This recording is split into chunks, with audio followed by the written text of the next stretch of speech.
This is the story of a child who transformed a family that transformed a generation, and how fame transformed Michael Jackson. This is the Thriller Effect. Little kids, they like ABCs.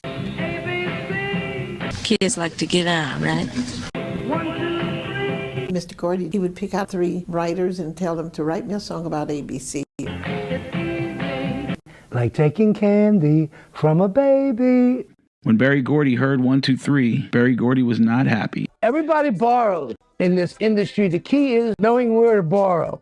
My girlfriend at the time, Gladys Horton, was the lead singer from the Marvelettes. Berry Gordy said that 1, 2, 3 was taken from a record called Ask Any Girl, the Supremes' B-side on Baby Love. So he sued Len Berry and the other songwriters, John Madera and David White. Motown kept us in court, tying up all our royalties for like 2 years. And after 2 years, we settled, and we gave him 15% of the writers' and publishers' share. John Madera said in an interview with Forgotten Hits, and they share something else too.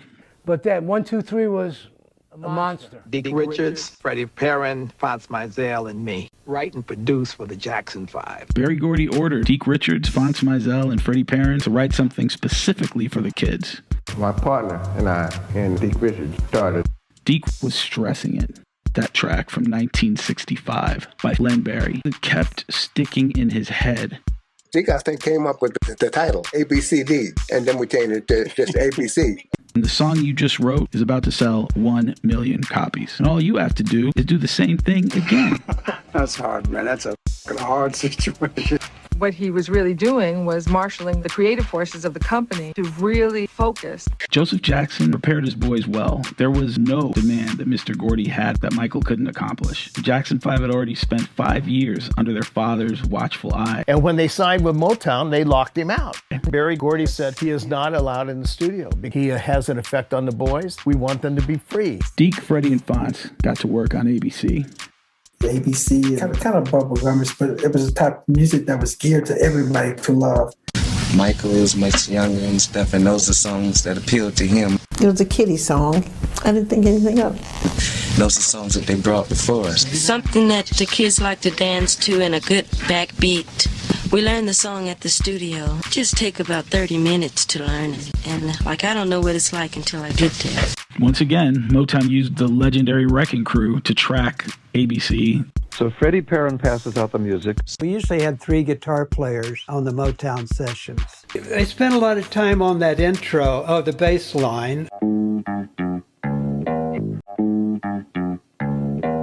But the song starts with Louis Shelton playing octave A flat. I played the little fuzz thing on ABC. Distortion pedals.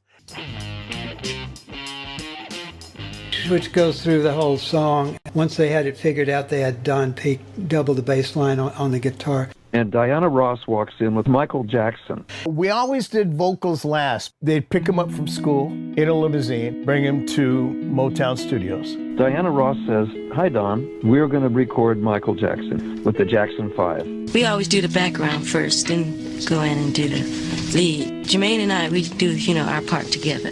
Really, when you listen to ABC, it's more like a dance song. 3 hours in the studio, sometimes 6. Well, I like recording if the tunes are what I like, funky and good. ABC covered the same wordplay that 1, 2, 3 did. Both songs used elementary education to win the girl. Now, the song 1, 2, 3 really doesn't sound like ABC, but lyrically they share the same DNA.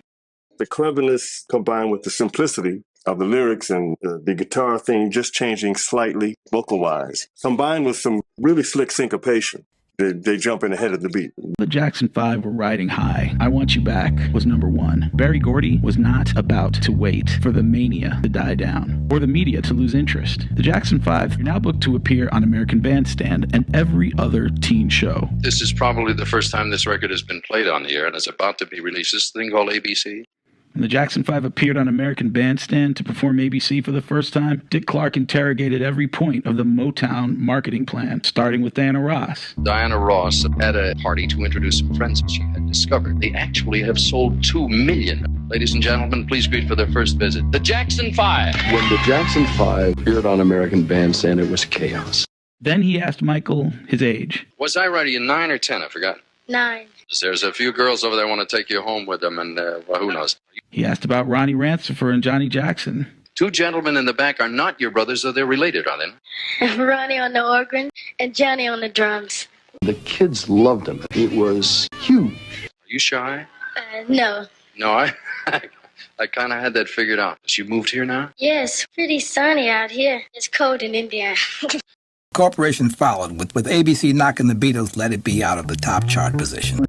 And we got a lot of letters, mothers saying that's the first thing they learned, to say ABC before they even say mama. But they would hear it all the time, and it was #1. Those records would go to #1 so fast that we'd be kicking back and the Gordy would come and, look, I need another record, you know.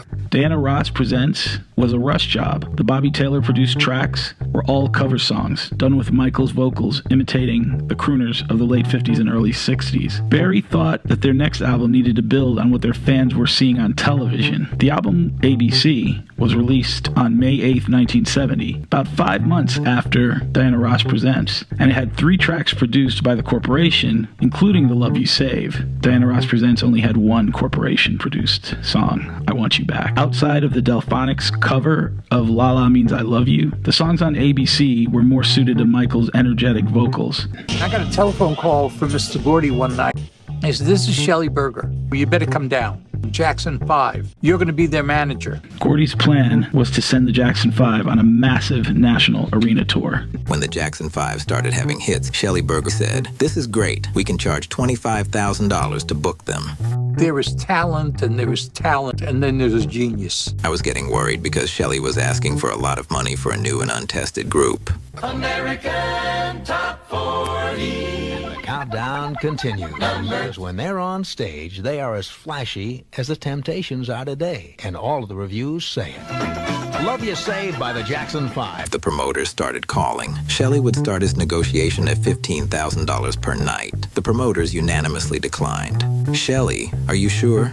$15,000 for a group that has never earned more than $200 per night? Shelley waited, refusing to field offers from booking agents until the Jackson 5 built to critical mass. ABC would be their first #1 album. Both singles, ABC and The Love You Save, were #1. Barry, he knew how good the Jackson 5 were, but there would be no Jackson 5 without Joe Jackson. I respect what he had put into his family to create the Jackson 5 and take them to a certain level. He was a half-ass guitar player that had dreams. Suzanne DePass spent a lot of time creating of their image and their design, very much involved in rehearsing them. Like when we have rehearsal, there's certain things that we want to do to make our show better. And he used to take the belt to Michael. But matter of fact, that's how we learned how to dance. Dodging that belt. It's a good show, but I think we need a little more punch. Michael. Well, I can't help that. I have to sing to stay in tune. He'd say, "Sing it this way." And Michael said, "No."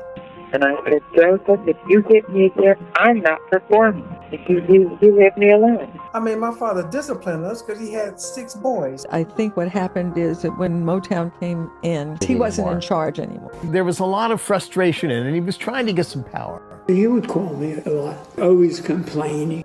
We didn't think about the stressful years at Motown, but just everything we wanted. Motown, who really put us on the map, Barry Gordy and the whole crew of writers. Had a big tour. And our very first big concert. We had to go do a whole show. that was a big thrill, for us. We're getting ready to go do their first concert in Philadelphia. That's where it was, remember? Philadelphia. The Jackson 5 were coming. There was chocolate. Beatlemania waiting for us. We were so popular at the time. Wherever the Jackson 5 would go, there would be mob scene. It would be just kids screaming. The disc jockey announced that the Jackson 5 would meet the fan and sign autographs. We were met by these limousines. God, it was real mania. They had these kids behind these barricades. All of a sudden, the kids just surged forward out. The Jackson 5 played 3 sold-out shows in May of 1970.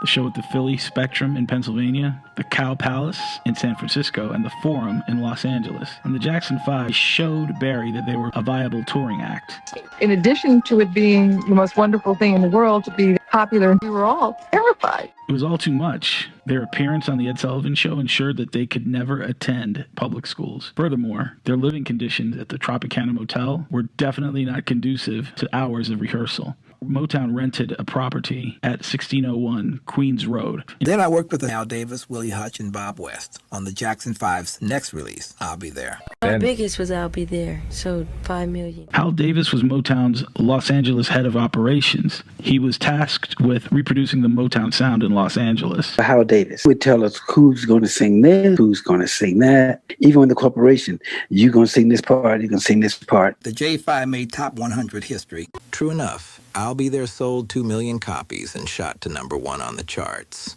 Shelley reminded me, you said they would have hits. And here it is, their 4th consecutive #1 song, I'll Be There. Their first 4 records go to #1. They became the biggest thing. It was major. It took I Want You Back 19 weeks to reach #1. It took ABC 9 weeks. Love You Save did it in 8, and I'll Be There took only 6 weeks, and then stayed at #1 for 5 weeks straight. The Jackson 5's popularity was exploding. With each release, sales grew by the million. The Jackson 5 are catching fire in America, the UK, and Germany, even Australia. The Jackson 5 were booked to play 4 nights at the Los Angeles Forum for $25,000 per night. July 7th, these 5 brothers will begin their summer tour of one-nighters at Madison Square Garden. And you're going to bust every record in the country. Motown began planning for a national Jackson 5 tour. Booking agencies in the UK had begun to reach out to secure dates at European venues. The J5 were ready to go on their first tour ever. In fact, every show, every night, sold out. Well, during the Jackson years, we really traveled extensively. Motown, controlled the United States. When we went on our first American tour, they went to 5 different cities, 5 big cities, and they were sold out in every city. They sold out, and they were selling out ever since. They were the Jackson 5. We were playing these sellout big arenas across America. So we had hit records back to back to back. When he get on stage, just a light bulb came on. He felt like this is my home on stage, and he would come alive. The first time I saw them perform after they were professional in Memphis, Tennessee, I think it was at the Memphis Coliseum. At the time, I was living in Kentucky. But when I saw them perform, I was so surprised at the way the audience reacted. The way the girls were acting and the people, I went, they're acting like this. You saw the reaction from the songs, the screams and the girls fainting and everything. It was, you look out in the audience, you go, wow. I'll never forget when their car drove past these girls and these girls were standing there. I was very impressed with that. There was somebody of an age for all of the girls. Moms would come and tell our security, I know my daughter's up in one of them Jacksons. Like you said, I can guarantee you they ain't with one of them Jacksons. I just did bed check. They might be with one of them band members, but they ain't with one of them Jacksons. When we go out and do concerts, we had a curfew. We had to be in bed. In Boston, the place was so packed, thousands. They had to call the police. I was very excited. The Jackson 5 had now released 3 complete albums in 9 months. By October 15th, that number would jump to 4, including the October release of the Jackson 5 Christmas album. But at Motown, they had an album and they needed 6, 7 tunes, and a producer can run the costs out. All of those costs went to the artist. The artist gets charged for the budget, but Barry was making money. Artists who wrote, like Stevie, Smokey, and Marvin, to a certain extent, they made money.